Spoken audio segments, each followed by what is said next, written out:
Assalamualaikum warahmatullahi wabarakatuh. Halo semuanya, kembali bersama podcast Suara Fajar. Kita belajar untuk memaknai hidup dengan lebih sederhana. Tema kali ini cukup seru ya. Kita akan berbincang di Fajar di pagi hari ini dengan tema resign dari PNS ya. Tahun 2012 saya bergabung dengan keluarga besar Kementerian Keuangan, Direktorat Jenderal Anggaran. Namun di tahun 2015 saya memutuskan untuk resign dari PNS. Banyak yang bertanya mengapa, tak sedikit yang menyayangkan keputusan saya. Dan ternyata memang tidak sederhana konsekuensi yang harus saya tanggung setelahnya. Meskipun saya katakan di sini bahwa saya bersyukur dengan keputusan saya itu, lalu apakah kemudian saya menganjurkan teman-teman untuk resign juga dari PNS? Nanti dulu. Saya membahas ini bukan untuk menjadi kompor ya, eh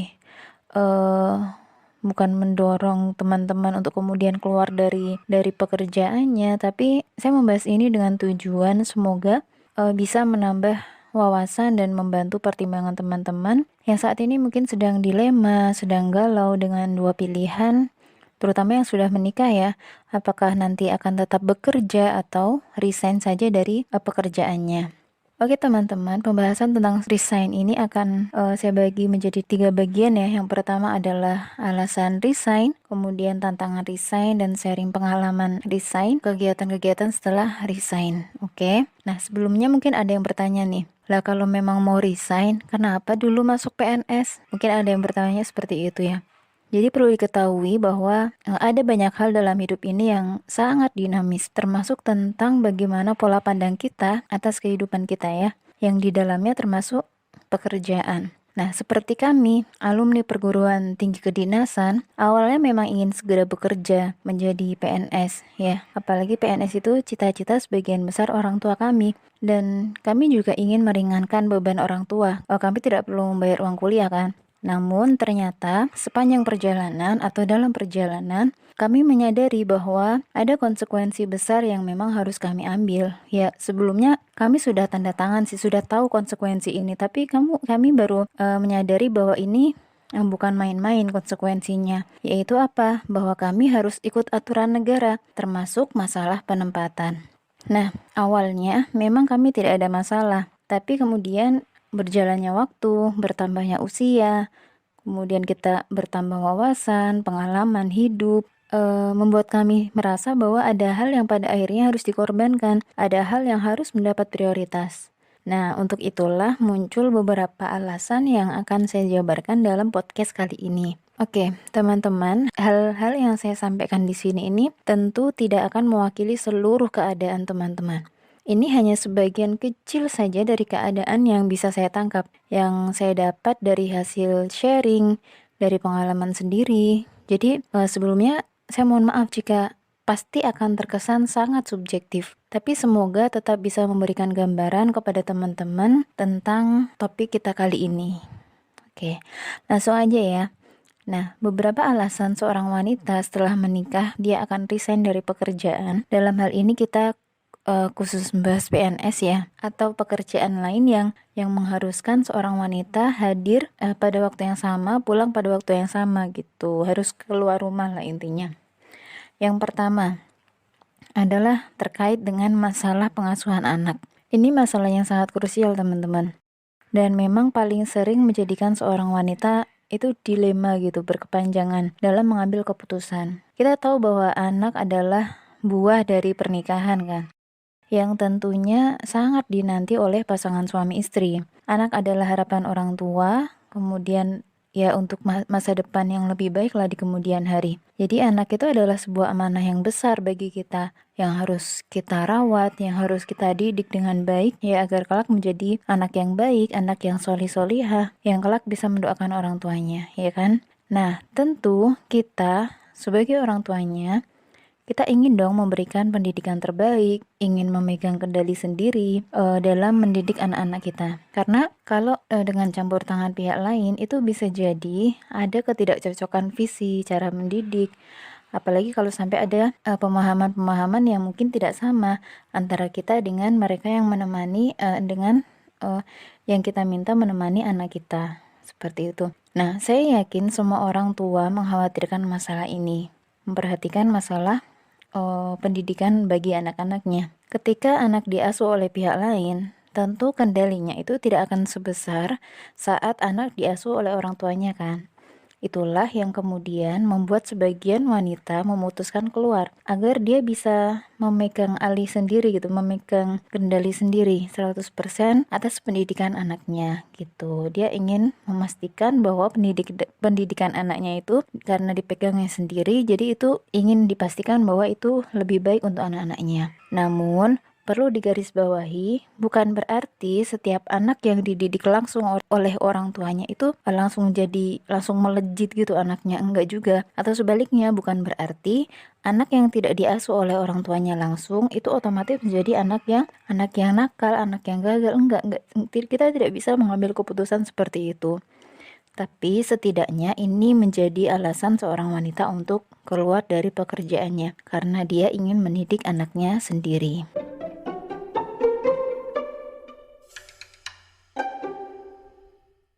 Nah, kalaupun kita setuju untuk menitipkan anak ke pengasuh misalnya selama kita ngantor, kalau saya pribadi sih, itu lebih nyaman jika sekalipun anak itu harus dijaga oleh pengasuh, ada orang tua yang ikut menemani di rumah. Maksudnya ada pihak keluarga dari kita, apakah orang tua, apakah mertua yang ikut menemani di rumah. Jadi bukan untuk mengasuh, bukan untuk ngurus keperluan si anak, enggak, tapi sekedar menemani saja ya. Sekaligus pasti akan ada nilai-nilai yang akan ditanamkan oleh orang tua kita, oleh mertua kita kepada anak kita begitu ya. Nah, tapi karena saya sendiri tinggal di Jakarta Coret ya, di pinggiran Jakarta, bersama keluarga kecil saya, sedangkan orang tua kami ada di Jawa Tengah, dan dengan pertimbangan usia juga, dengan pertimbangan kesehatan dari orang tua kami, maka tidak mungkin kami kemudian meminta mereka untuk menemani anak kami di rumah gitu.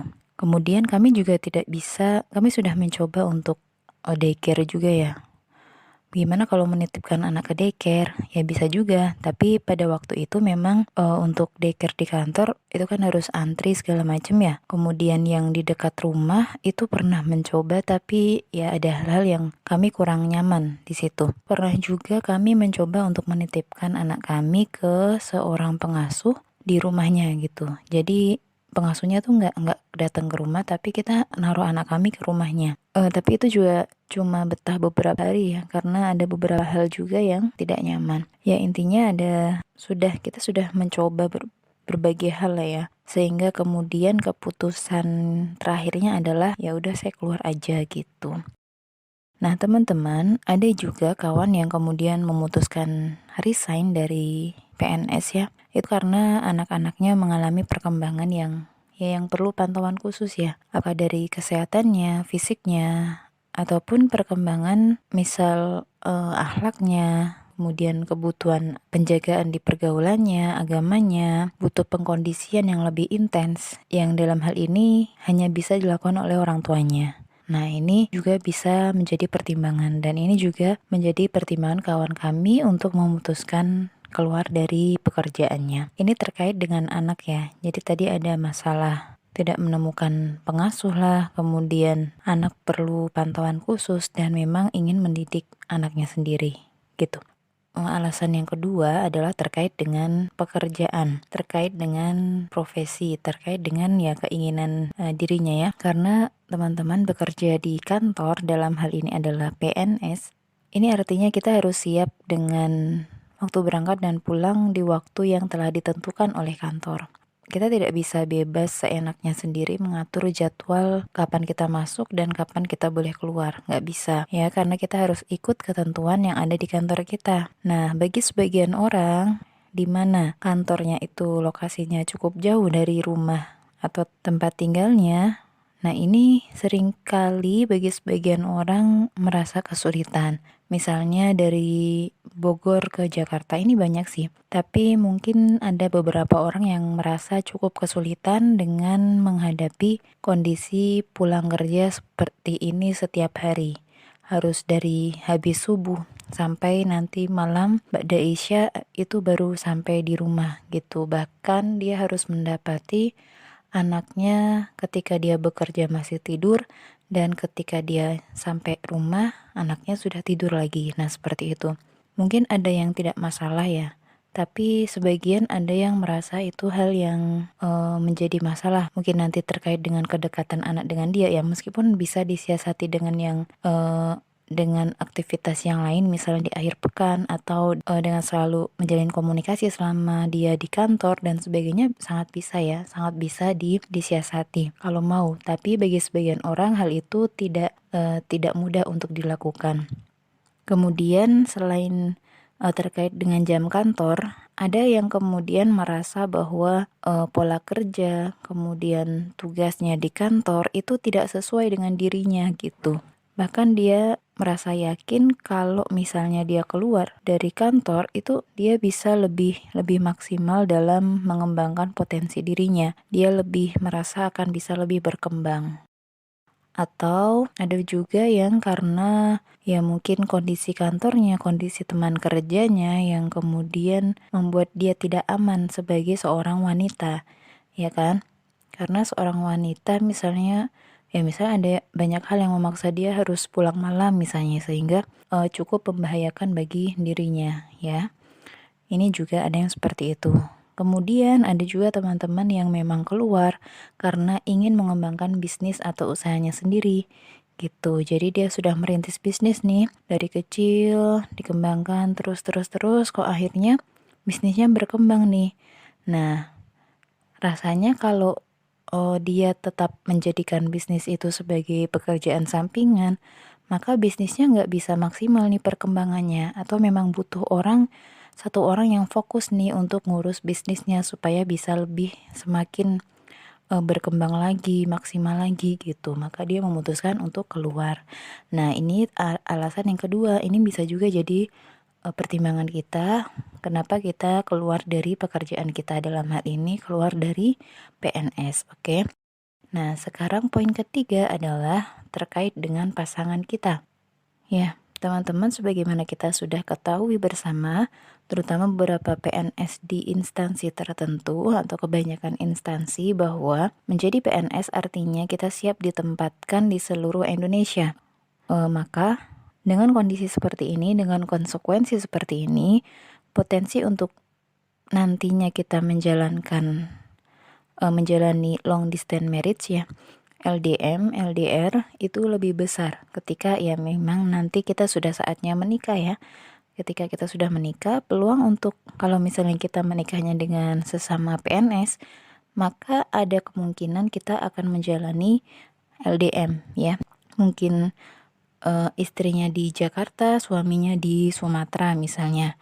Karena memang kalau di PNS itu kita terkadang tidak bisa memilih, kita bekerja di mana itu tidak bisa memilih. Dan kalaupun sudah ditempatkan, kita ingin meminta pindah ke suatu kantor tertentu, suatu daerah tertentu, itu juga tidak semudah membalik telapak tangan gitu ya. Jadi ada proses lah intinya ya, ada proses yang tidak mudah, tidak semudah kalau kita bekerja sendiri atau bekerja di swasta. Itu mungkin lebih simpel ya, lebih simpel untuk misalnya keluar dan sebagainya. Tapi kalau PNS ada aturan-aturan yang harus ditepati, dijalani.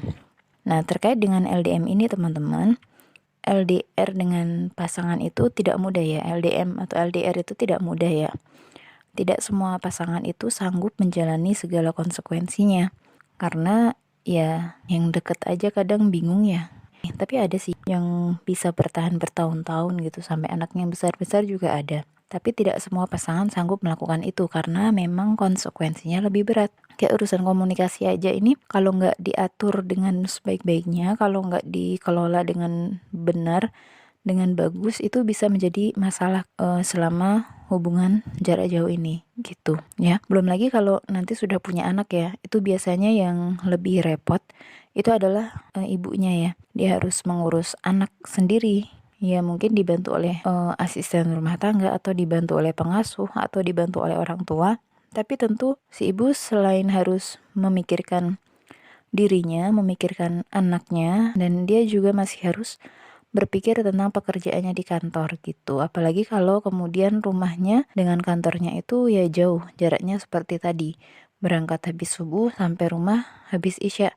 Tentu ini bukan hal yang sederhana, bukan hal yang mudah, dan lagi-lagi tidak semua pasangan bisa melalui hubungan jarak jauh dalam jangka waktu yang lama ya. Mungkin untuk sebulan 2 bulan, setahun 2 tahun mungkin sangat mungkin dilakukan, tapi untuk yang sampai bertahun-tahun ya tidak semua bisa. Maka salah satu alternatifnya ya, salah satu keluar ya, atau ya paling enggak mengajukan pindah, yaitu sih mengajukan pindah ke lokasi pasangan sehingga bisa lebih dekat gitu. Tapi kembali lagi-lagi karena kita berada di lingkup PNS, karena ada birokrasi lah, karena ada peraturan segala macam, ada kebutuhan pegawai dan lain sebagainya, maka tidak mudah untuk kita mengajukan pindah ke suatu tempat tertentu ya yang kita inginkan.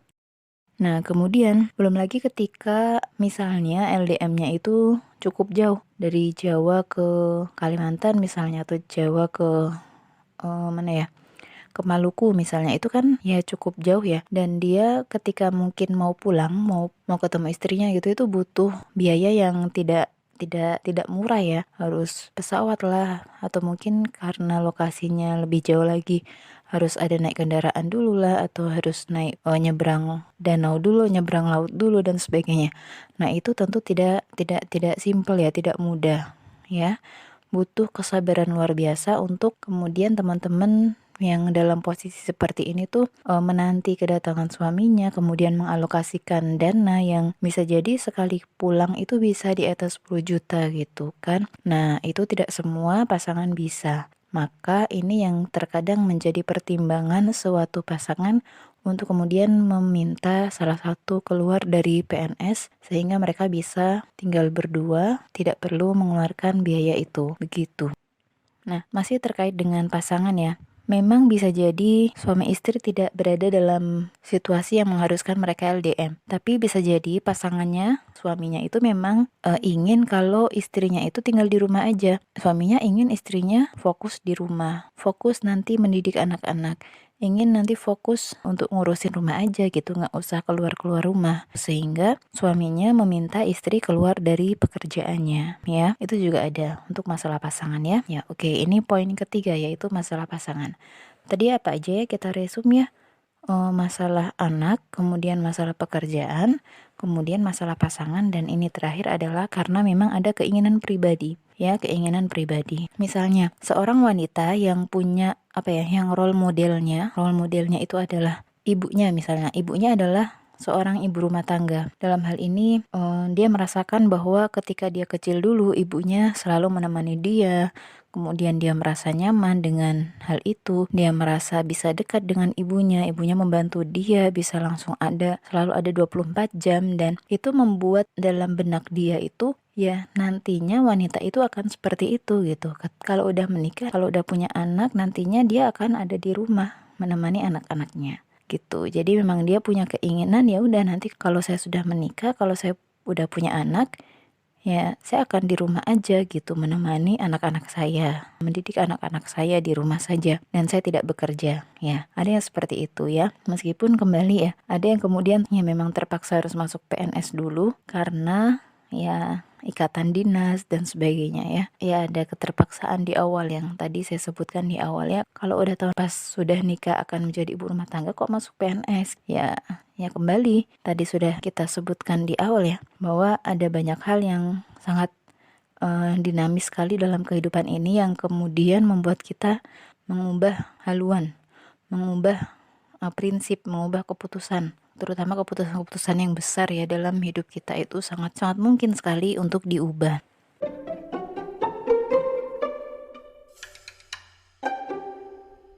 Oke, untuk keinginan pribadi ini selain seorang wanita punya role model yang ibunya seorang ibu rumah tangga sehingga membuat dia ingin juga berada di rumah. Ada sebagian wanita yang kemudian resign karena ya dia belajar sebuah ayat di dalam Al-Quran tentang wanita ya, yang bunyinya waqorna fi buyutikunna, wanita-wanita tetaplah kalian berada di rumah-rumah kalian. Ayat ini membuatnya yakin nih bahwa selama wanita tidak ada keperluan mendesak untuk keluar rumah, maka rumah adalah tempat terbaik bagi dirinya.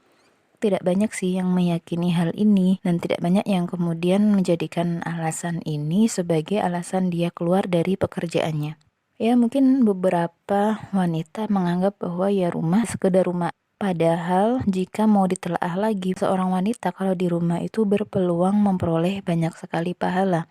Yang paling sederhana, sholat wanita itu yang paling baik adalah sholat di rumahnya. Nah, ini kan berarti pahalanya paling besar nih di rumah. Nah, kalau kita seharian ada di rumah, kita mendapatkan 5 kesempatan mendapat pahala terbaik dalam sholat-sholat kita karena di rumah. Kemudian pahala baca Al-Quran kita karena kita bisa bebas di rumah baca Al-Quran berapa aja, kapan aja. Tidak perlu merasa sungkan dengan teman kerja lah, sungkan dengan atasan, sungkan dengan pekerjaan, dan sebagainya. Kemudian di rumah wanita juga bebas zikir, bebas baca buku, dan sebagainya ya. Dan juga berpeluang mendapatkan pahala di kegiatan-kegiatan atau aktivitas-aktivitas sederhana yang dilakukan, misalnya memasak makanan, mencuci baju, membersihkan rumah. Ya, mungkin itu adalah aktivitas-aktivitas yang memang sehari-hari banget ya. Tapi kalau kita jalani dengan niat yang benar, maksudnya kita meniatkan itu untuk memfasilitasi anggota keluarga kita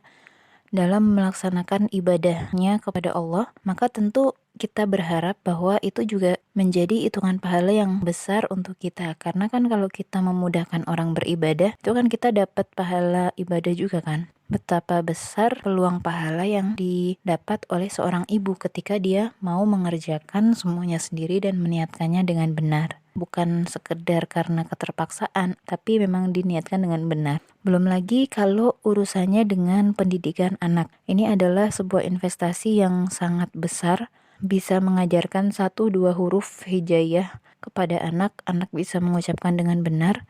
Kemudian seumur hidup anak itu mengucapkan huruf itu dengan baik karena kita ajarin dulu, maka itu menjadi pahala jariah yang luar biasa besar bagi kita yang mengajarkan itu kepada anak-anak kita ya.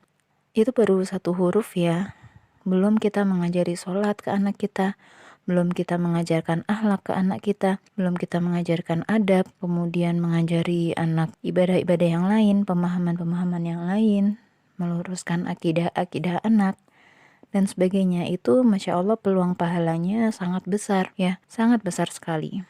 Nah begitu, makanya ada yang kemudian para wanita yang ingin mengejar pahala di atas, lalu memutuskan untuk oke, saya keluar dari PNS, tentu dengan segala macam resiko yang saya yakin orang yang keluar itu tahu resiko-resiko konsekuensi apa yang harus dijalani dia berikutnya.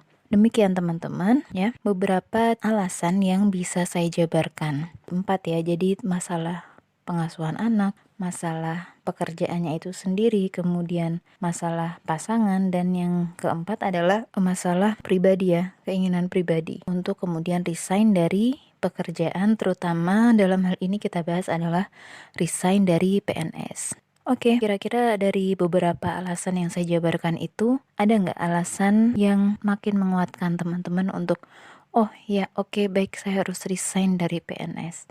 Ada? Kalau ada silakan dibagikan pengalaman kalian ya. Sekali lagi pengalaman ini, alasan-alasan ini tentu tidak mewakili seluruh alasan orang yang keluar dari PNS, tapi setidaknya beberapa alasan tersebut menjadi gambaran atau mungkin menambah referensi teman-teman mengapa teman-teman harus keluar atau tidak harus keluar dari PNS pekerjaannya saat ini gitu. Oke, episode berikutnya saya akan membahas tentang tantangan apa saja sih yang harus dihadapi seorang wanita ketika keinginan resign ini sudah terbersit dalam hatinya, dan apa saja yang harus dipersiapkan jika dia mau keluar dari pekerjaannya. Sekian dulu, kita bertemu lagi pada episode berikutnya. Wassalamualaikum warahmatullahi wabarakatuh.